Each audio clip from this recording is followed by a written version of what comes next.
Hi YouTubers, it's Jessica.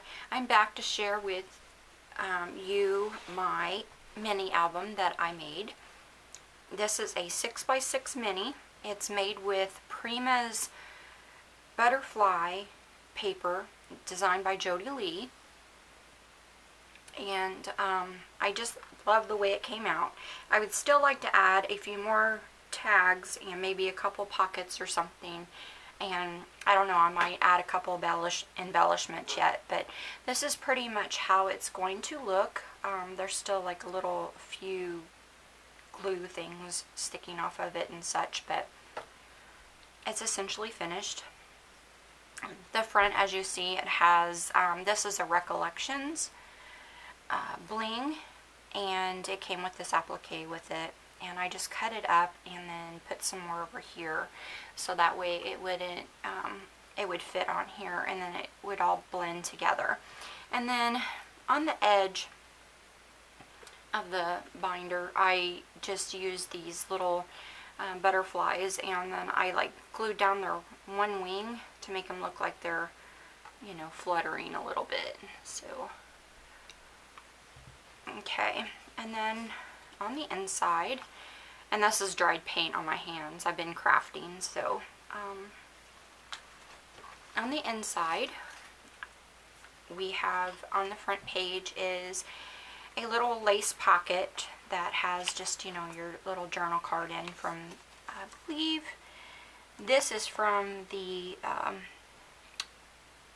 Fairy Bell collection, but it seems to match the paper pretty good, so I went ahead and added that journal card in there. And then on each page I put this flat back pearl string on there. And this book does not lay completely flat. It stands up a little bit because I did make a mistake when making my pockets, the binder pocket or the page pockets or whatever. I didn't leave enough room down in here for it to lay over, so they don't want to lay flat. Because I haven't made a mini for, like, I don't know, probably 4 years, maybe 3 years. So I'm getting back into it. So this is my first mini since I quit crafting. And this is the waterfall card. I think a lot of you are familiar with it. You just pull on the mechanism here and it goes. And on the back side, I would like to do like some journal stamps on here. So there will be a journaling spot at the top, and then your photo mat will be here. And so that's kind of how I want to do that. And I embossed like each of these photo mats. And then there is Prima Bling and Wild Orchid Craft Flowers. And then on this page I have some silk roses that have Recollections butterflies on them, and then some bling, and then this is just a photo mat, and I might stamp a journaling spot up here. I know it's a little late, but this is what I came up with. This is actually a Recollections card that I just glued onto here to make it a photo mat, and then I added the butterfly accents. And then on this page, I did a, I don't know where I got this at, but this is part of the photo paper, the paper pad line, and I just fussy cut it and stuck it on the back of this like journaling card. And then I made another one with the paper, the Prima paper. And then this is the EK Success Butterfly punch. I punched out 2 butterflies, and then I always do this whenever I am punching out the butterflies for a mini album. I will punch out 2, and then that way they look kind of like 3D or like they're fluttering, to give them some more dimension. And this is one of my homemade flowers, and then, you know, a charm. And then this page is a butterfly that I just fussy cut out of the paper line, and added some flowers from different places. And then this trim came from Miss Garden Grove 1. It's Annie. She sells a lot of beautiful trims and stuff in her store, and she had sent these to me, and so I used those because I wanted a little bit different color in this one. I didn't want to just keep going with the all pink, even though it's pretty much all pink, this album. Okay, and then on this page I used the Prima Bling, and I also used some of the journaling cards, and photo mat with a journal spot on the back. I glued the two together, taped the two together. And then I just made my own pocket out of a Teresa Collins paper. I used to be a representative, so I have quite a few Teresa Collins papers yet. And I just ripped it off of there, and I didn't distress it or anything, because this pretty much, book is pretty much distress free except for this page. This is the only one that I did distressing on. And my flower did fall off of here. I used one of these cheap flowers from like the Michaels bin, and so I've got to glue that back on there because it came apart. The way that they do their flowers, they aren't constructed as well as like Wild Orchid Crafts or I Am Roses.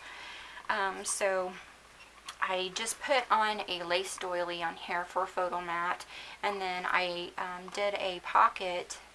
And this is a Sizzix die that I created this pocket out of. I thought I had a bigger die cut for a pocket, but I guess I don't. Whenever I was going to make my pockets and stuff, I looked for all my dies, and I guess I don't have that one. I thought I had a larger one that had you could do the, you know, coil around the button, and I don't have that one, so a little frustrated. I wish I did.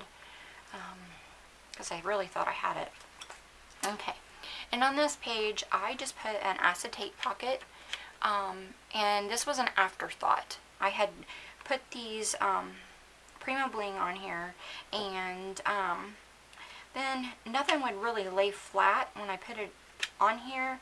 It kept wanting to slide off, and then so I wanted this one to show, because after I put that on there, I realized that if I put a pocket there, it's going to cover it up. So I ordered some acetate for this album, and then just, I'd already had all this glued on there. So I went ahead and fussy cut around the acetate, and then taped it underneath here. So, you know, it still is a pocket, like that.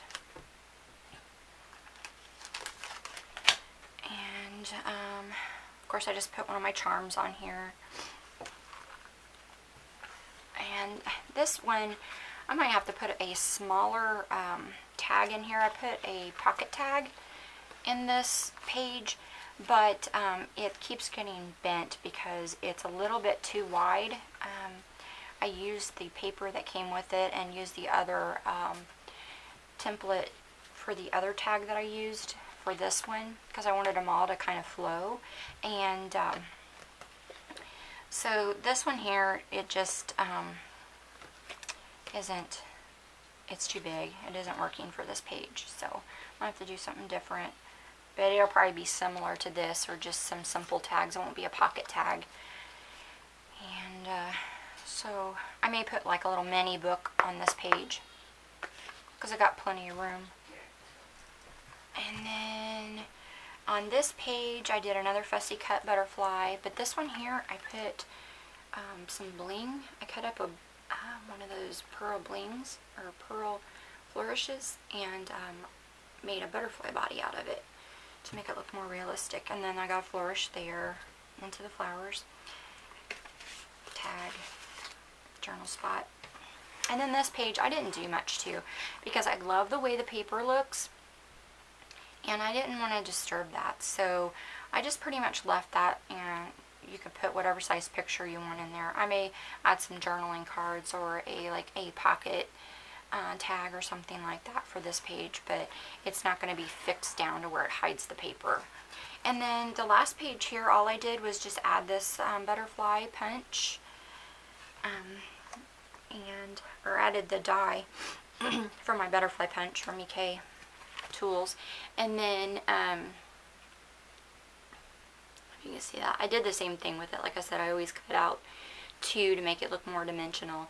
And it's just one of those pockets that I cut out on my Sizzix. And that's pretty much it for my album. Now I have, let me put this to the side. I have another project I'm going to share with you. I came up with this. This was real simple, and I love the way it came out. Let me zoom out just a little bit more. I love the way it came out. It is real sturdy and strong, and basically I took a dress form, did some paper mache, and cut it off of there, and then added organza in the bottom, and it's just like a cream color, like a real light cream, and then this wide lace, and then this here was crocheted trim that I got off of eBay, and it was actually a wider lace. It's probably about that wide, and so I just cut it up and used the pieces to accent it. Like this was the top of the lace trim, or the crocheted trim. I took that off and made that the top of that, and then this here is just a lace bodice that I put on there, and put a hand rolled flower and then some beads for her straps. And then on the back, I went ahead and did the same trim down here. I separated it like that to make it look like buttons. So I think it turned out really beautiful. I'm really happy with it. And because it's done with organza, it stands up, so it's at an angle right now, but it'll stand up because it's real stiff. Like the material underneath here is real stiff. So she can just sit on my shelf, and I'll have that to enjoy. And then I came up with these flowers. Let's see, here's some finished ones. This is the first one I did, and basically this is just the leftover pieces that I trimmed off the bottom of the dress to make it, to straighten it out. And some of these pieces were, you know, about this wide, probably about 1/2 inch, anywhere up to 3 inches, and I just trimmed them. And then I took my heat gun, of course I held the organza down with my tweezers, and then I took the heat gun and melted the edges so it would have that ruffle effect to it.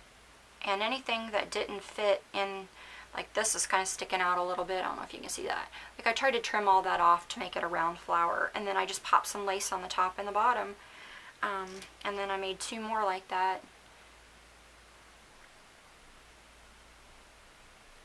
These here have beads in them, and I made them all like white and cream, because that way I can use them on any project, and I can just take my glimmer mist and color them up. And then I wanted to do some that were just plain, that didn't have any centers in them. That way, if I did a blue and white project, or blue and cream, that I could do that. Or, you know, if I wanted to do some pink or something like that. See how beautiful that looks? I just love the way these flowers came out. They are just awesome, and they were super easy to do. I didn't sew anything, I just hot glued it. And this is how gorgeous they came out. So that's it for my crafting projects for this week. I appreciate you watching, and talk to you later.